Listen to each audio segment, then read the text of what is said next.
Good morning, good afternoon, good evening. Happy Halloween, depending on where you are and what your context is on this planet, which is wrapped in so many layers of turbulent change. It's hard to keep track. This is Andy Revkin, and what I try to do with Sustain What is help navigate complexity through conversation. And we've had all kinds of things going on the last few years related to nuclear war, which I first wrote about in 1985, way back early in my journalism career, in the context of climate change. The idea of a nuclear winter was a hot topic during the Cold War. And I've been kind of revisiting periodically. My other friends at the New York Times, like Bill Broad, have done a lot more of the heavy lifting on nuclear strategy, nuclear war. And after I left the Times on this platform, I've been dragged back into this arena because of Vladimir Putin, and now because of Donald Trump, and now because of a movie. Hardly the first movie on nuclear war, but it's stirring a lot of discussion, as ideally movies should. And it's A House of Dynamite, and I just watched it early this week with my wife.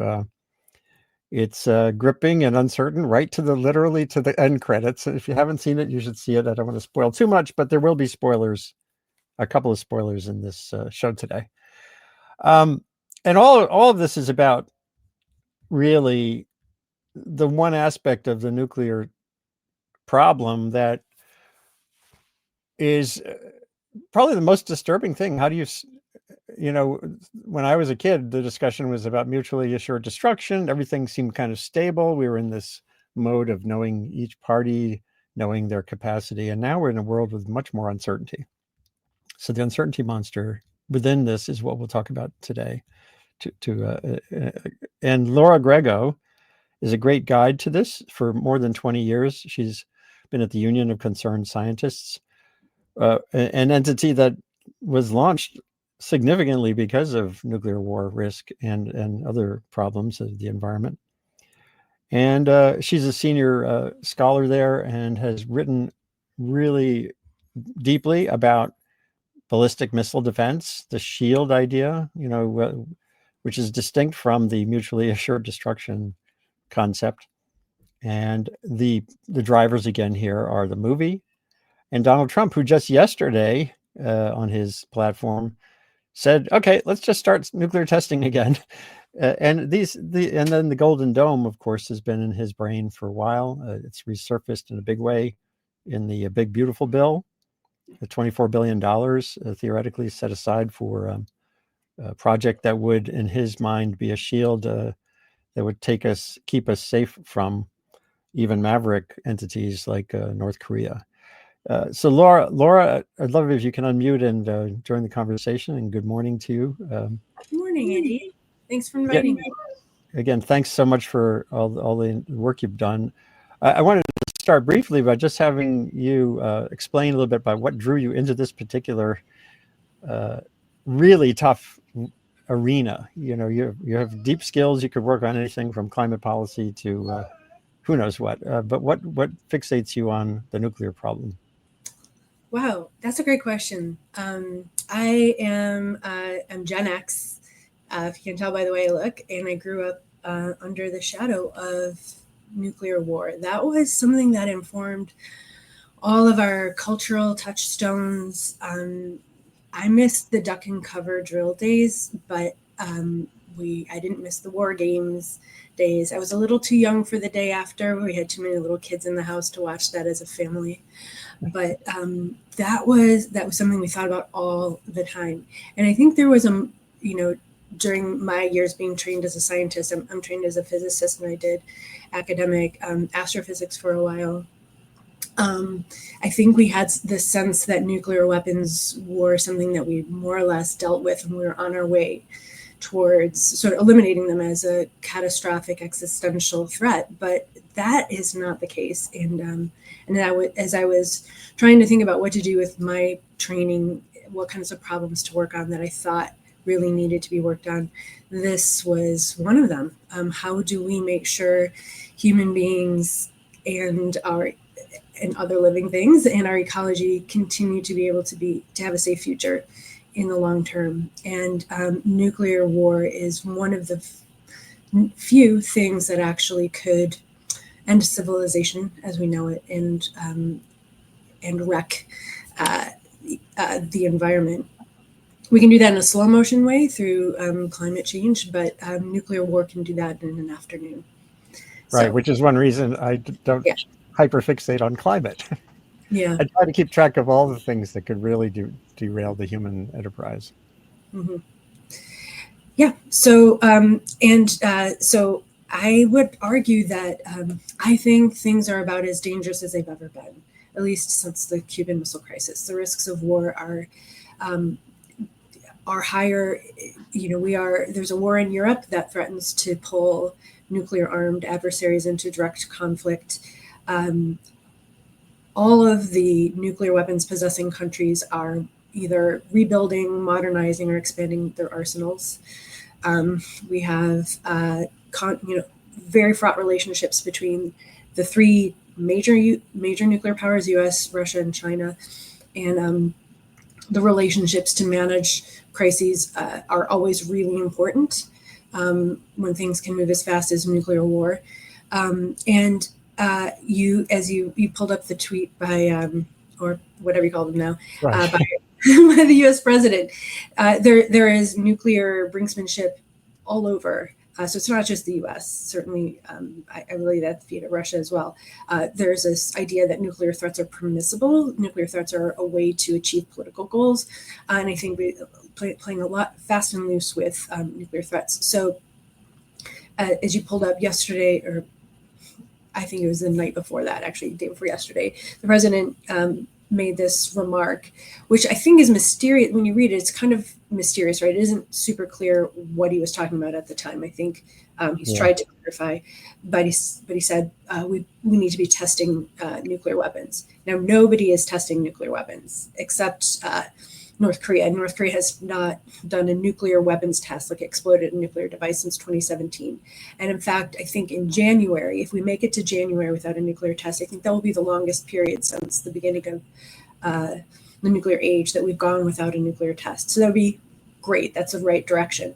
The U.S. hasn't tested nuclear weapons, I think, since 1992. And certainly not in the atmosphere since 1962. So that's a good 60-year history of restraint. So we could have been talking about testing nuclear weapons delivery systems. So that's sort of distinct. So the way nuclear weapons are delivered are on, dropped from bombers or cruise missiles launched from bombers, from submarine-based ballistic missile tubes, or from land-based ICBMs. Those are the main delivery systems for strategic weapons.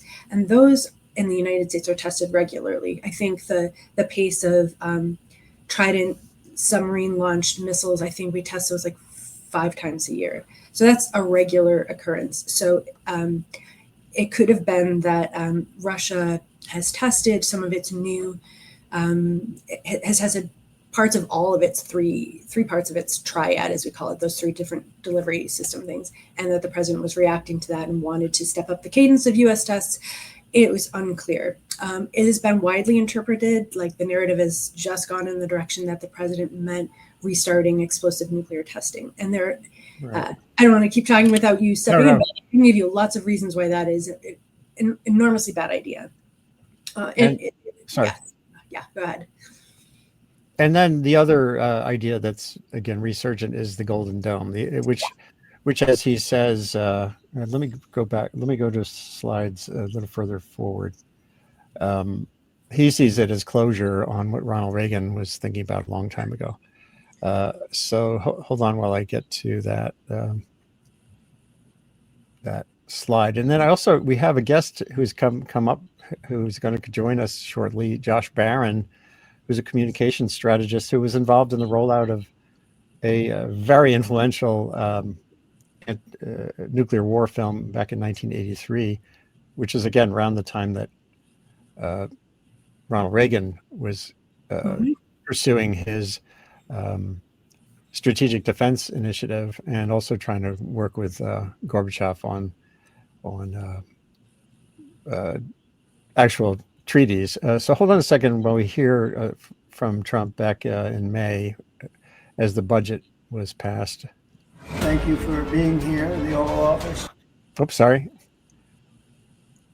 Thank you for being here in the Oval Office as we make a historic announcement about the Golden Dome Missile Defense Shield. We will truly be completing the job that President Reagan started 40 years ago, forever ending the missile threat to the American homeland. The one big, beautiful bill will include $25 billion for the Golden Dome. It's a generational investment. Yeah, I like the soundtrack. It's very dramatic. Let me bring Josh in, because a lot of this is about messaging. As you said earlier, even Trump's Truth Social post is words. A lot of Golden Dome we'll talk about in more depth in a few minutes is ideas more than actual hardware at this point. So hold on while we bring in Josh. Josh Barron. See me? You hear me? Yes, I can. We see and hear you. Josh Barron is Barron Strategies. I don't want to describe what you are. If you could briefly describe your role as it relates to issues. Sure. Like I mean, I've done years. Right. I got into the PR business through nuclear stuff, actually, in the early 80s. I did the PR for something called Ground Zero Week, which was in 81, and then the California Nuclear Freeze campaign in 82. And then I basically hijacked the PR around the film the day after. ABC did almost nothing. They were actually afraid of the movie.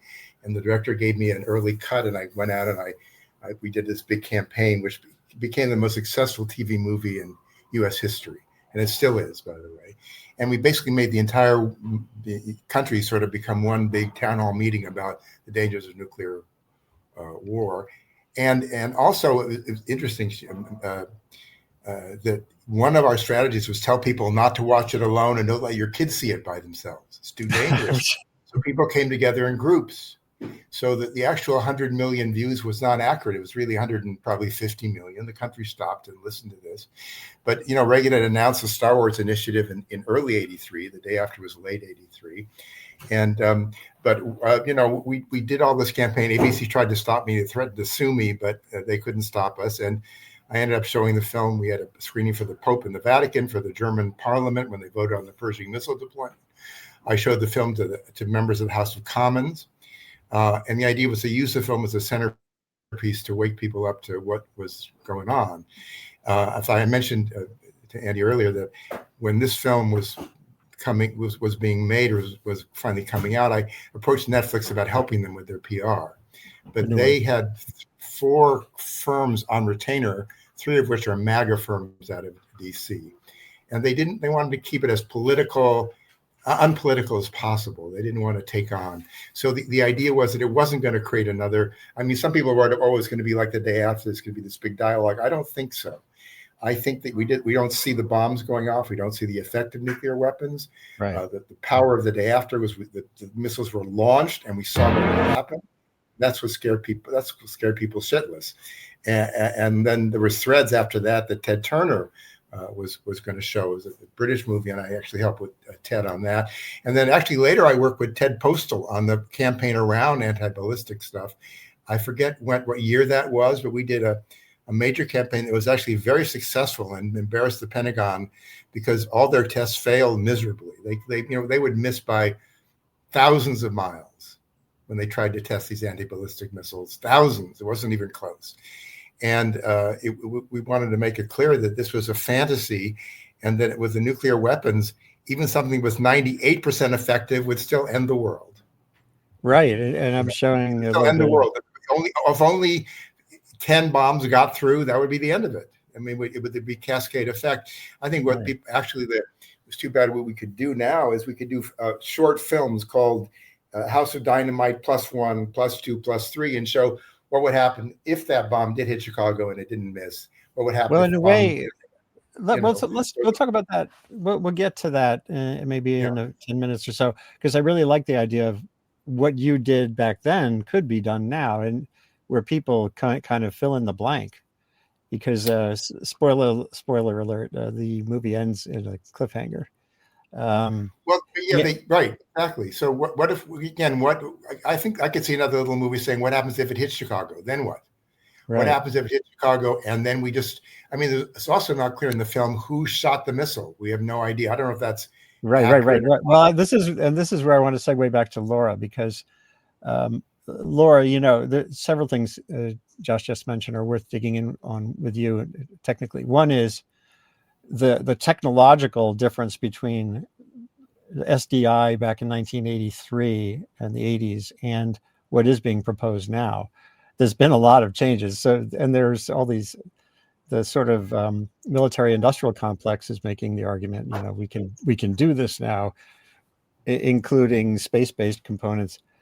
So there's been a lot of change, but also I want to get your impressions of the scenario in the film, which is what you wrote about. So let's start with, seeing as we're in 1983 here on screen. Yeah. What do you see as profoundly different and not different between now and back then? Well, in 1983, the President Reagan was proposing an impenetrable shield. So, as you mentioned, enormous, essentially, if you don't catch almost everything, even if it's 98% effective, but you still let dozens of weapons through, that's catastrophic. That could end your civilization. It's really bad news. So it was defense against a massive Soviet arsenal. So the good news is years later, the United States and Russia, after a series of arms control successful negotiations, built on the agreement that we would not be building anti-ballistic missile systems in order to escape mutual assured destruction. So that was an important keystone to nuclear reductions, was agreeing not to try to build ballistic missile defenses, and have managed to reduce the arsenals from the height of the Cold War, where there were some 60,000 nuclear weapons in existence, orders of magnitude more than you'd need to end a civilization. And so that agreement was essentially, and the logic there is, if you think that mutually assured destruction keeps you from attacking or keeps your adversary from attacking because you'll both have assured destruction, if you try to escape that by building a missile defense, then your adversary is not going to sit and accept that. Your adversary is almost certainly going to build more. Then you'll need to build more defenses, and then they'll build more offenses, and you're off to the races, the arms race. So that was an important stabilizer in the way that we thought about those things. So those are two important sort of pieces. But today, so technology is different. The types of the one system that's deployed to defend against incoming nuclear armed ICBMs for the United States is called the Ground-Based Midcourse Defense System, and that was built using basically the technology of the 90s, and which was sort of as SDI, the Reagan Star Wars program sort of came down to earth after sort of recognizing that the technology was impossible or impractical. It became these ground-based systems. And just as sort of a cul-de-sac there, that's repeatedly in the story of missile defenses. When you realize the technology can't do the thing that you want it to do, you change the thing that you want it to do to match what the technology is. So you keep making the scale smaller and smaller. So today, since like the 2000, basically, the goal for missile defense has been to defend against a few missiles from a relatively unsophisticated adversary, such as North Korea. At that time, North Korea didn't have ICBMs or nuclear weapons, but so be it. We started to build this system in the early 2000s. And it was really, so the US withdrew from the Anti-Ballistic Missile Treaty in 2002. That was a George W. Bush decision, and rapidly allowed to escape from that whole logic that had been under the ABM treaty for 30 years, and to start moving towards building the GMD system. And that was shortly after the events of September 11th, 2001. So it was very difficult to push back against any national security decision. And the US had a lot of sympathy in the world. And I think the reaction to it was rather muted at that point. But we do know that Russia at that point started to hedge its bets and develop systems that would evade, overwhelm, or overcome any missile defenses the United States wanted to field. And that's exactly the type of system that we saw the president, Russia tested last week, that we think the president was reacting to in his tweet about nuclear testing. So just sort of echoes of history. You make decisions and decades later, they sort of come home to roost. So the technology that the system is built on is, instead of lasers in space, it's called hit to kill. So the idea is when an adversary missile, like you saw in House of Dynamite or whoever launches it, and these are big events, the picture there on the screen is about right. It looks like a space launch, which most people are familiar with. Right. You see it from space. First, you see that bright infrared signal. Your space-based sensors will see that, and then any radars you have in the area will catch it, and that will cue your system. And in the movie, you'll see the operators in Alaska. That's where those interceptors are waiting from the U.S. and detected, and it launches essentially something about the same size, another big sort of ICBM-sized interceptor. And it propels what's called a kill vehicle, which is the heart of the system. It's something sort of the size of a mini fridge or a file cabinet, and it starts to throw it towards where it thinks the ICBM released nuclear weapon will be, and then to maneuver itself into a direct collision. So when you hear people say hit a bullet with a bullet, that's what that means. That's basically these two objects going through space, thousands of miles, going at like 30 times the speed of a jet. So at enormous speeds through big spaces, and you're trying to maneuver them into a direct collision. And with the force of impact, you destroy the nuclear weapon. That's the idea. And so that's the system today. And we know a little something about how it works because it's been under development for almost 25 years now. And the bottom line of that is it hasn't performed well in its tests. It definitely had a very rocky start. The more recent tests are doing better, but so what that is really, though, just kind of getting the kinks out of that hitting the bullet with the bullet part of the problem. The real issue, though, the real hardest problem is not the bullet with the bullet, even though, as I described it, it's extremely challenging from like an engineering point of view. The real hard problem is your adversary is going to do everything they can to make sure that that weapon gets through. They're going to throw decoys up and hide the warhead among them and force the defense to figure out what's the right thing with the tens of minutes that it has. And and by the way, as you wrote in your piece, that's where the film doesn't have any of that. The film has it's a magical ballistic missile and warhead that's just a single unit. At least it is basically I would say the only type of threat that the existing system has been tested against and might have a hope of catching. What it hasn't been tested. Best scenario. Yeah. So it makes it a tricky question when they say, who's right, House of Dynamite or the Pentagon, and it's like my argument in what I wrote is actually that's not the right question. The right question is, would the system we have work in a realistic scenario? So I would say the one in the film is artificial, and I understand why you do that.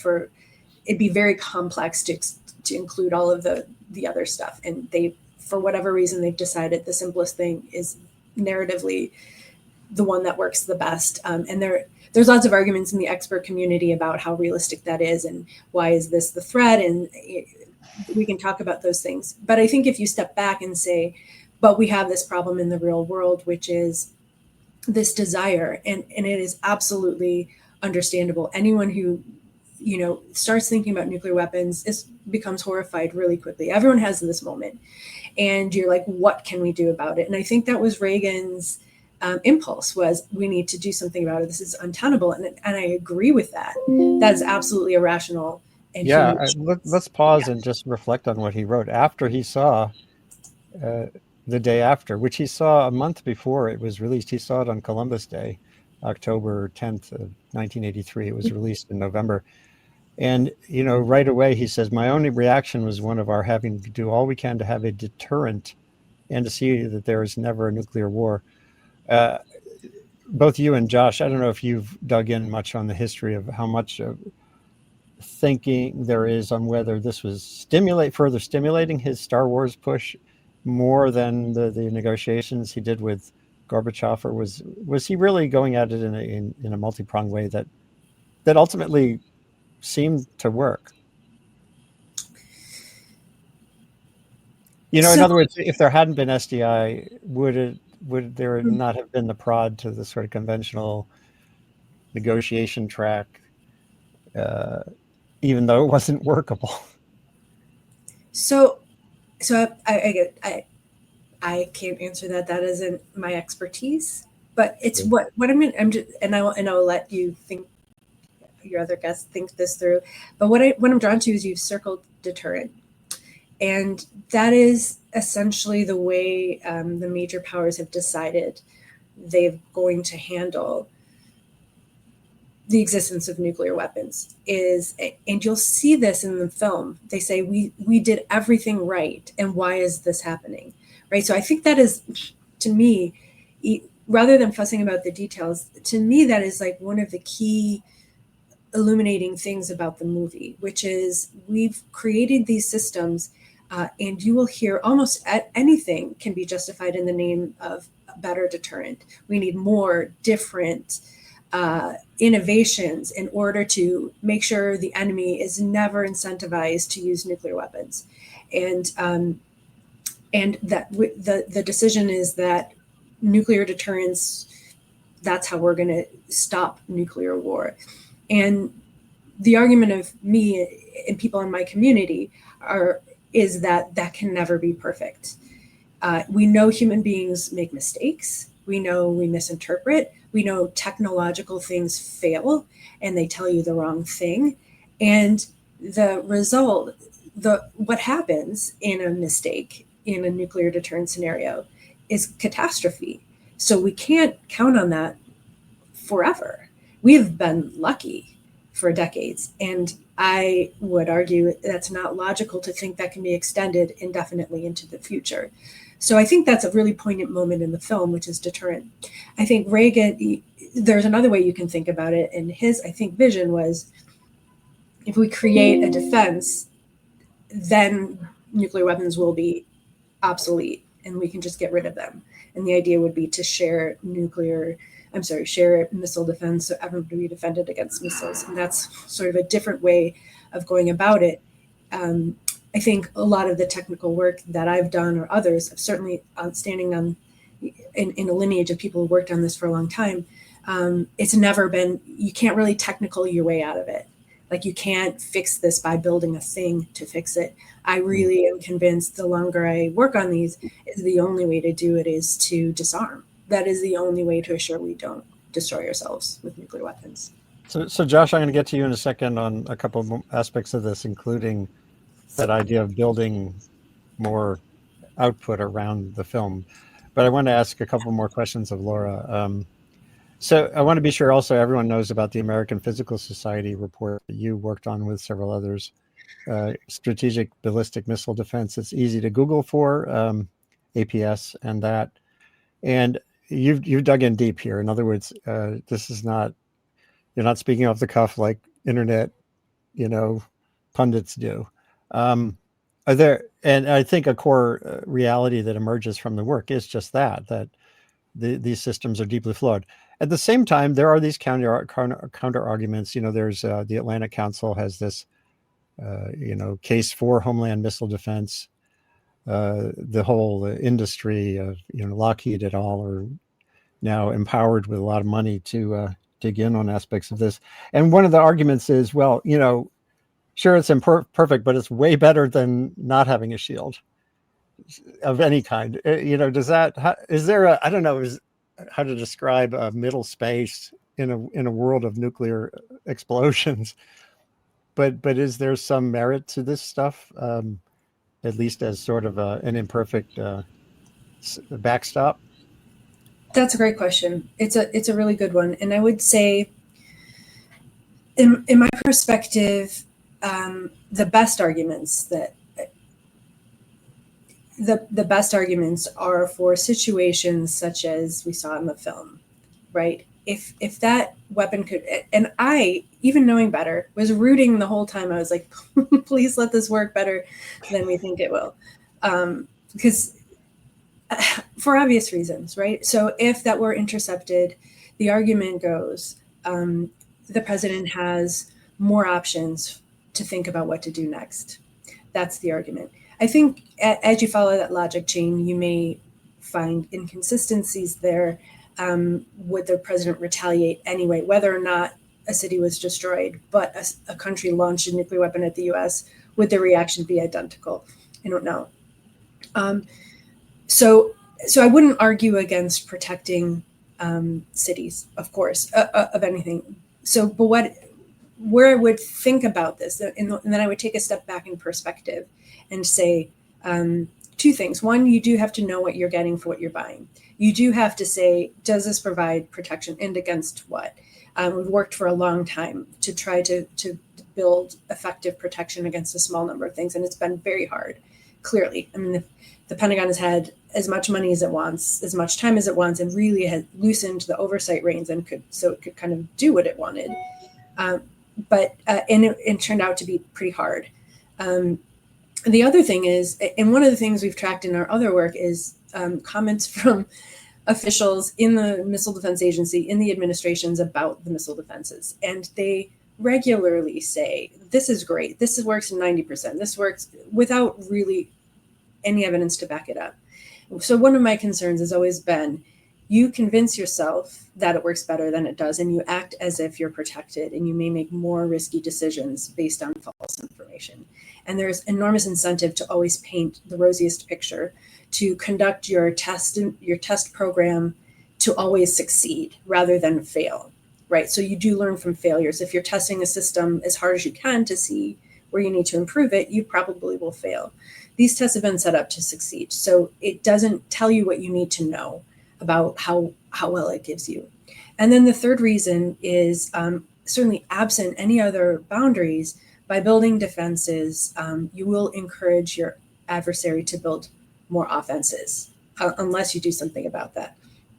And that is certainly what we see, that dynamic playing out. So in the end, are you more secure by building those? I think you have to ask more questions than, do you want to protect a city? You have to think holistically about what you get for that and what your downsides are. Does it make the threat environment worse for you? Are you going to delude yourself into doing more risky things?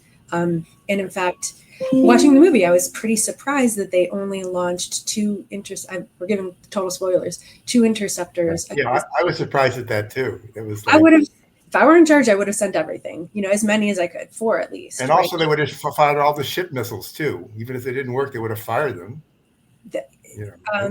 Yeah, so I think the theater range stuff couldn't have caught it. I think the only option there would be the existing system. And I couldn't tell from the film really whether they ran out of time, whether they were not given launch authority, whether it sort of seemed like the operator was having an emotional crisis. I couldn't tell why they didn't choose really to launch more. But again, all these systems, which are required to work under extreme time pressure and extreme importance, you have to actually be really realistic. You can't fool yourself about them. So yeah. I think they demonstrated that. Yeah.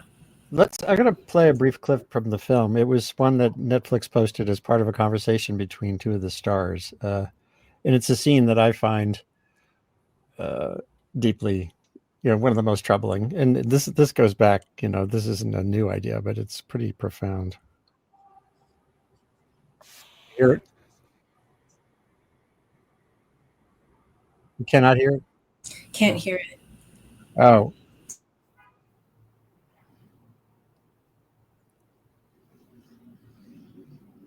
He's offering him the menu of options for the strategic response to a first strike. And he says he calls them rare, medium, and well done. Basically, the scenarios the president is given to respond. And the president is not dealing with that easily. So that issue, as you were saying all along the line there, there's technologies, but there's also human aspects into the decision making that really make this pretty. It reminds us. One of the things about the film also that I think is very powerful is it's a good reminder of the 19 minutes reality, that this is all happening at a scale and a speed that is hard to imagine for such momentous decision making. So Josh, I'd like to get into the story aspect of it and the communication aspect. I don't think all is lost in terms of, even though you weren't given the opportunity to officially participate in the rollout of the film, it's there and seems to provide an opportunity for some sort of amplification, creative work to build on it. I'll say that, but I'll also say, of course, we're not in the media environment we were in 1983, where there were three networks. It's real different, yeah. Which is good and bad. I don't know. I like the idea of sort of the updates on each scenario. What happens if? Done very well. The problem is most younger people have been exposed to nuclear weapons through video games, where it's kind of cool. Right. Where they're blowing up cities, you're using it, we see it in zombie movies, they blow up a city, and I would think that a lot of people think you can win a nuclear war. You can use, now we're talking about tactical nuclear weapons, as if that could be controlled. And of course, you put all these satellites in orbit, thousands of satellites are going to start shooting at each other. So we'll have space wars in space. Right. And actually, I was going to ask Laura about that. We can have a whole nother series of conversations about how this destabilizes space. But keep going, Josh. But I'm saying, in terms of Reagan, I actually think that I know a little bit about him seeing the day after. I talked to Michael Deaver about it afterwards, who was communications director at the White House, and he said it was very impactful. And I actually worked on a project with Reagan after he left office. And I was going to talk to him about the day after, but he was so out of it with Alzheimer's, we couldn't have a real discussion about it. But actually, I think sincerely, he thought Star Wars was a great idea. He didn't. And I'm sure people told him, "Oh yeah, we can do this," and now we're in the same situation where, with Trump surrounded by all these AI people, they're going to tell Elon Musk is going to tell him, "Sure, we can build all these satellites. Absolutely, we can. Just give us another $1 trillion, and we can absolutely do this, and it can work." Because Trump's going to say, "Just do it." There's not going to be any discussion, and there's going to be no back talk saying we can't do it. Of course, we can do it, and it's complete delusion. It's cultic nonsense. That's what we're in right now, and so I think that none of this can ever work. Ever in the right way. It can't be protected. There's no way. It's impossible.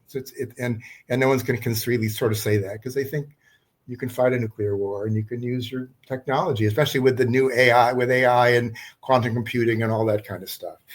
So I think that, but do I think there's going to be a real discussion about this now because of this movie? I don't think so. Not really. I mean, Trump hasn't even mentioned the movie. I thought he would attack Netflix, but he hasn't so far.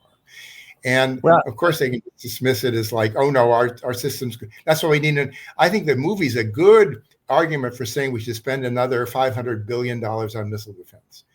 Really stop there, because I that's what I wrote in my post yesterday, and I had a conversation through email with Laura.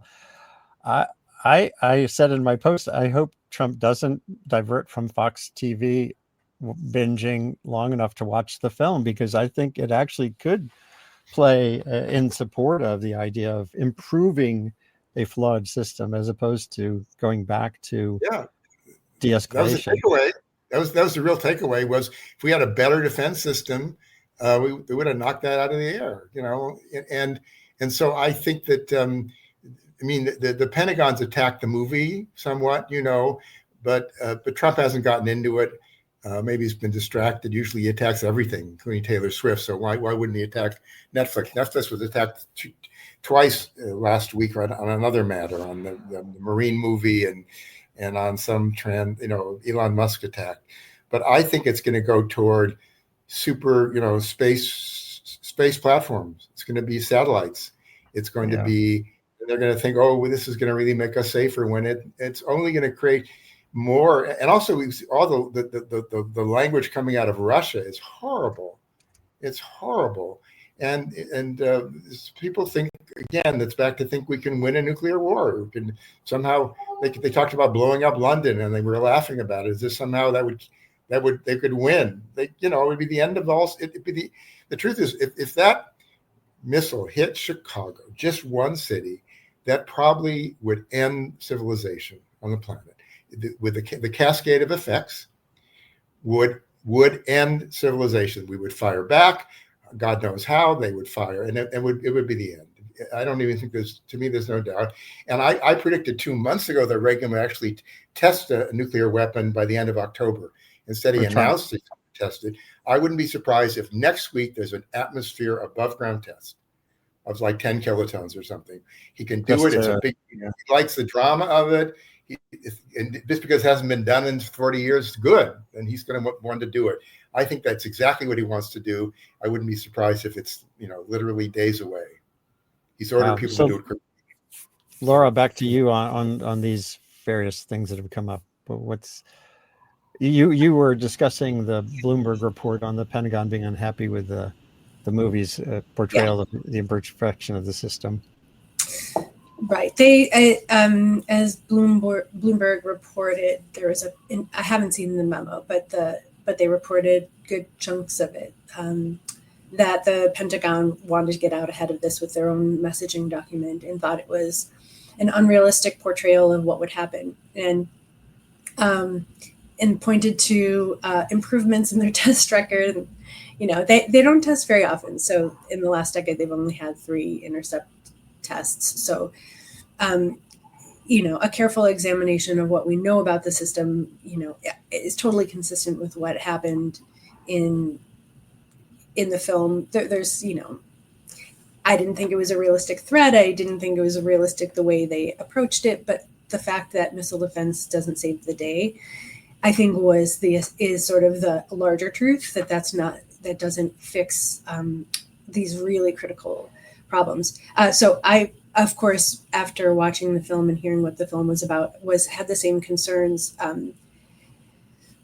Not that it wouldn't make people concerned about nuclear weapons, which I think the people that I know watch it have really responded pretty strongly to it. And I think in a visceral way, because you're with people, there's enough characters in here that you can find somebody that you really identify with, and the stress and the worry that happens. And I think they communicated really well, as you said, Andy, the short timeline for decision making and the short timeline, the way we've set up this system, and the way they, even the title, I think, A House of Dynamite, is exactly right. Is exactly a great metaphor. We've set up this extremely complicated, deadly system that can very quickly blow up. And the only rational response is to dismantle the House of Dynamite, not try to, get, fire extinguishers or whatever. You need to really take a step back and fix that. So I think in some ways, like, a missile defense would be a fire extinguisher in that scenario. But if you, so I hope that people see this and they become really engaged, because this is not only something that's really a problem, it's something that we have things we can do about it. But anyway, so thinking through the missile defense thing, which comes in this backdrop of the Golden Dome announcement. So just to give you the background of that, in January, the president announced, at that time it was called Iron Dome, which I think was trying to sort of capture some glamour from the Israeli system. But as almost everything the president does, gold is the standard. So renamed it subsequently the Golden Dome. And so it basically, it's a dramatic, radical change from past practice, which has been building a modestly sized system against a small threat. Essentially North Korea. Iran doesn't have a nuclear weapon or ballistic missiles that could reach the US. So it's really a North Korean threat. And that has been what it's constructed against. And that has been a bipartisan congressional agreement as well since 2000. Every once in a while they come and they have a debate about this, and they land in the same place, which is it is technically infeasible or very, very challenging, economically ruinous, and strategically unwise to defend against peer or near peer threats, which means Russia or China. Their arsenals, their nuclear arsenals, are sophisticated and large enough that building a missile defense system against them is just, as I said, expensive, difficult, and strategically unwise. So the Golden Dome proposal, though, proposes to defend against everything from everyone, from cruise missiles, drones, short-range missiles, to the strategic arsenals of Russia and China. So it changes the logic, which I think is an important piece of this, not just the technology, but saying Russia and China, we've decided we don't accept mutually assured destruction, we don't accept deterrence relationship, we want to revisit this and defend, so which sets into motion some difficult strategic conversations. And then it directs specifically the development of a space-based interceptor system, which is, I think, the sort of callback to the Reagan days. Now, because of the problems I've talked about like a few minutes ago about how hard it is to do this type of mid-course defense, which means trying to catch those missiles as they're cruising through outer space. In the film, they don't demonstrate this, but excuse me, the real problem there is the decoys, the countermeasures, the confusing, how confusing it is. That is a very hard problem we haven't addressed seriously. And so technically, this keeps bringing up this idea of why don't we defend before you can deploy those countermeasures? Why don't we catch the missiles as they're launching, as the adversary ICBM with the nuclear weapons are on it are launching from the launch pad? That way you don't need to worry about decoys and all of that other stuff. That's been the attraction of what we call boost phase defense. The reason, but that's trading one hard problem for another hard problem. Missiles as they're launching, even the sort of slowest, earliest generation missiles will only take 3 or 5 minutes to launch while they're actively burning their engines. So that is not much time. And that leaves you to have to be within sort of hundreds, not thousands with a plural, of kilometers from that launch path. And because countries such as Russia and China are really big geographically, you can't get close enough to those launch pads that are, interior of their country.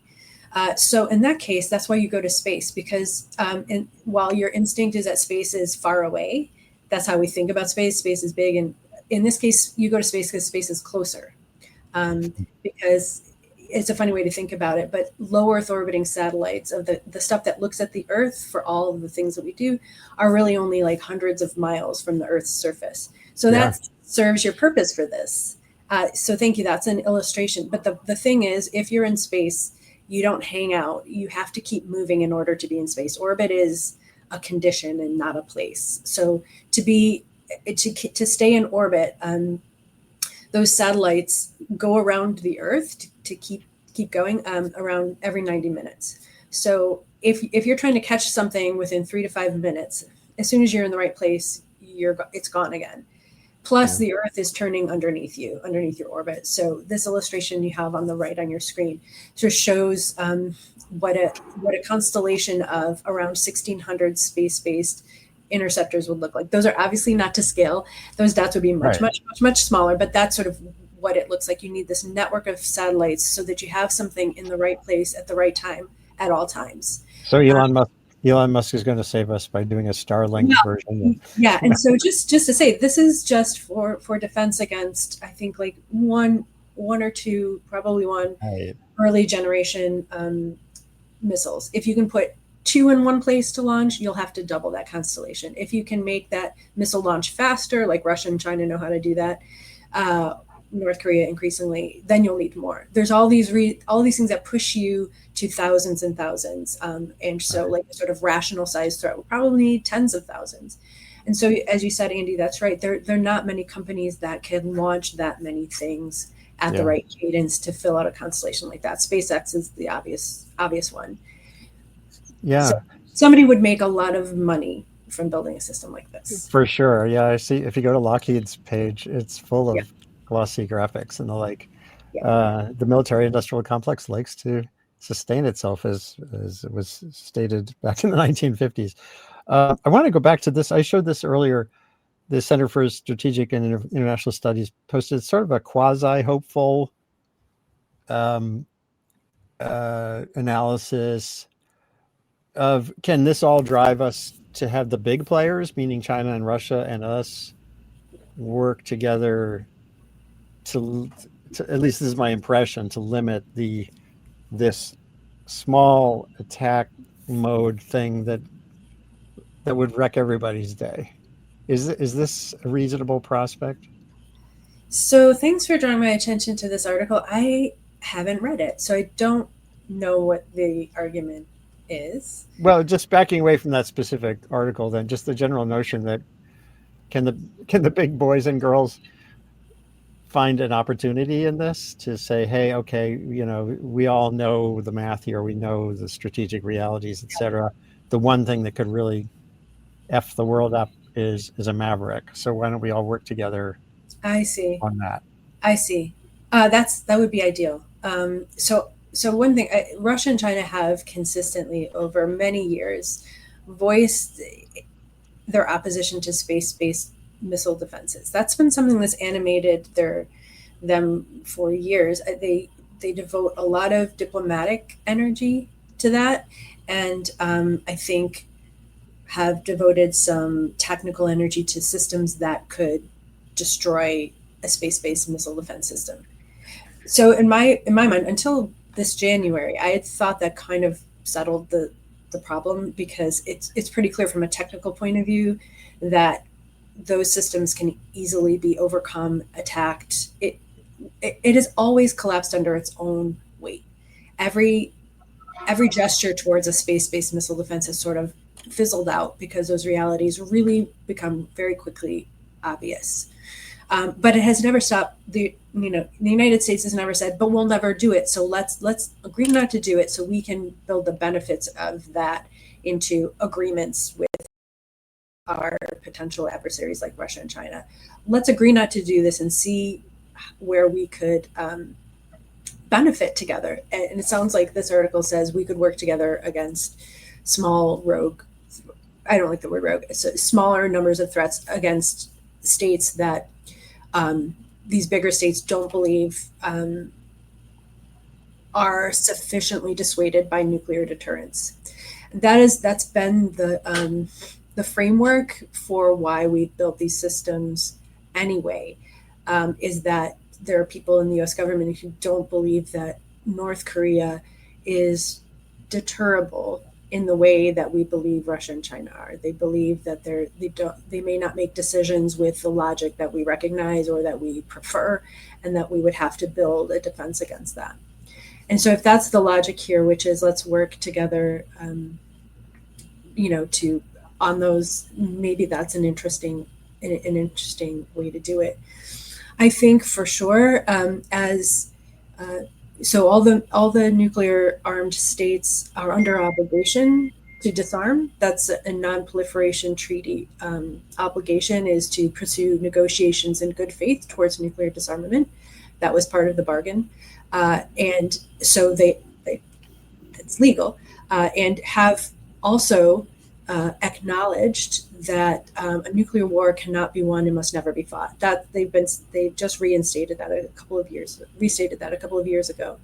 So one can imagine really taking that obligation seriously and watching this movie and being, remotivated towards, the catastrophic threats the risks that we're running, and build in a agreement that includes limits on missile defenses, that allows nuclear reductions and disarmament.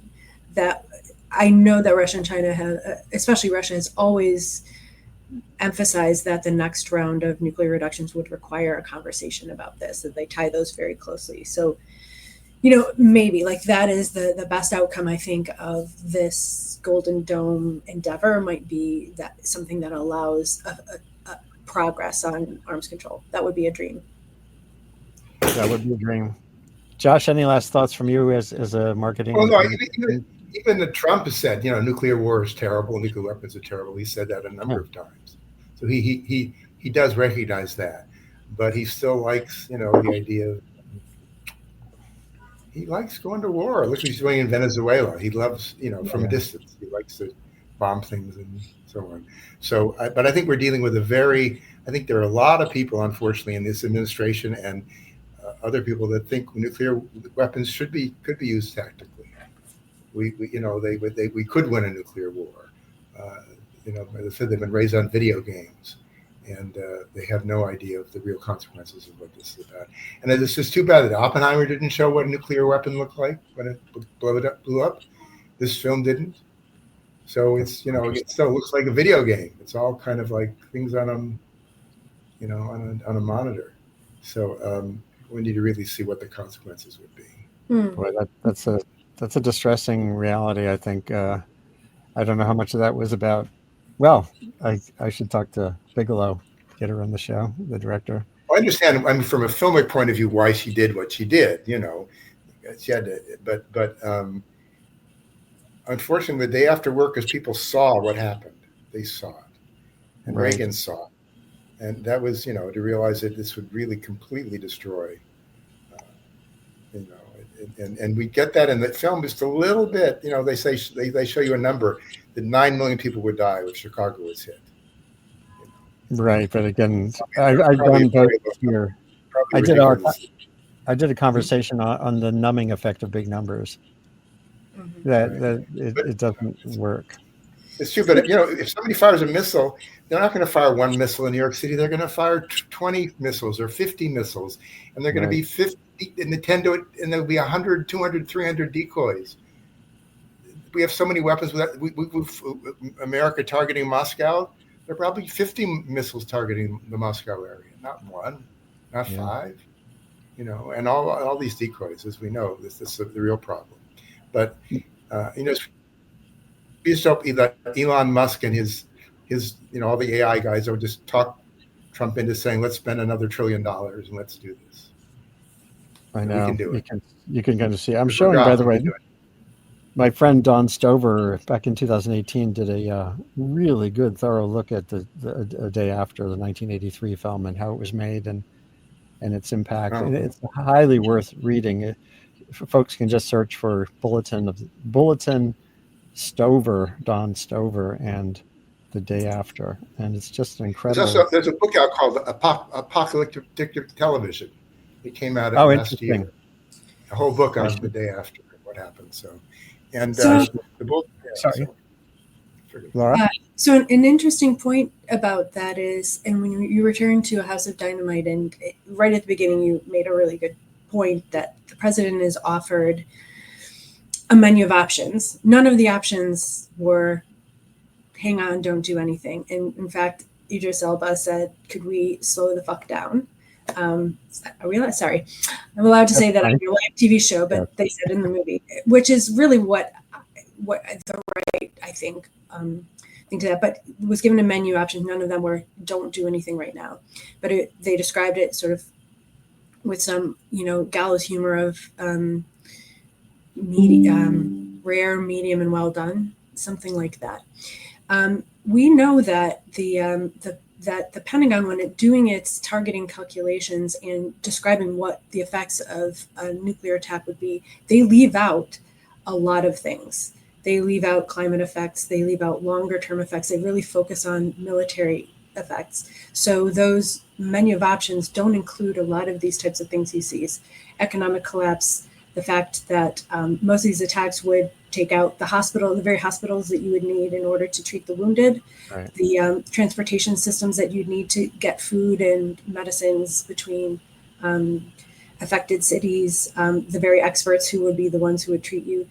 The long-term fallout effects, we know it doesn't include fires and firestorms should those get ignited by an attack on a city. So we know that there's a lot of things we're not taking into account. So it's, when you bring back the actual visceral, here's what it looks like in a city. I think that's actually something that is often missing from that conversation. So that's really, thank you for recommending the article and for us to revisit that movie. Yeah, Josh, I'd like to follow up on this to some extent here too. The campaign around the film, liberated by the crowd, essentially. This is sort of crowd sourced. probably helped drive its impact, not just the TV Guide cover stories. And you were a part of that.